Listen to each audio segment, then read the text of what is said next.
Larim qayerda? Meni saqlab qolguvchi bormi? U uchun haqiqiy qo'rquv endi boshlanmoqda.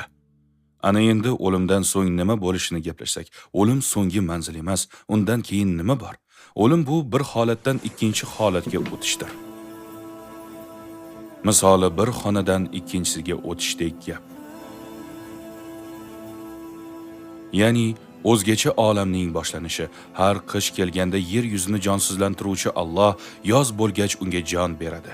Shuningdek, insonlarni ham jonini olib, qiyomat kunida ularni qayta tiriltiradi. Boqiy hayotdan avvalgi holatimiz esa barzax hayoti, ya'ni qabr hayoti deb ataladi. Payg'ambarimiz alayhissalom aytadilar: "Qabr yo jannat bog'chalaridan bir bog'cha yoki do'zax chuqurlaridan bir chuqurdir."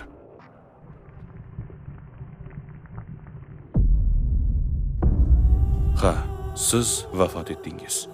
Jonsiz tanangiz g'usl uchun olib kirildi. U yuvishlarni kutib, sovuq o'rin ustida yotibdi. Kafaningiz ham, tobutingiz ham allaqachon tayyor. Tashqarida esa oilangiz kutmoqda.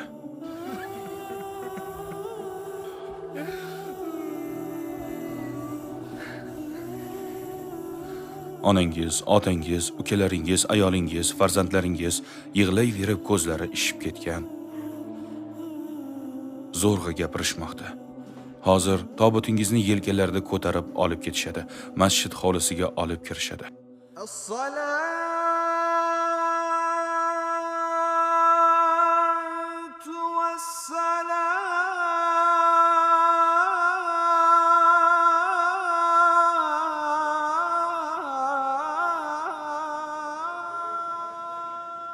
Chuqur qayg'u bilan bugun birodarimiz Ahmed Miyotning o'limini ma'lum qilamiz.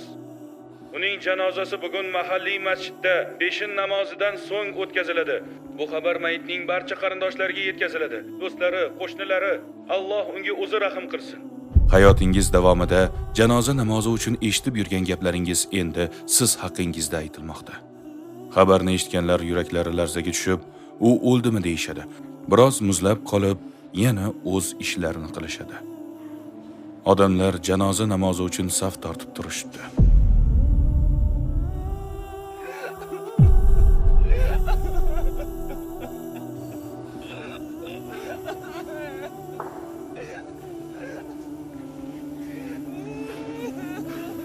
O'g'lim.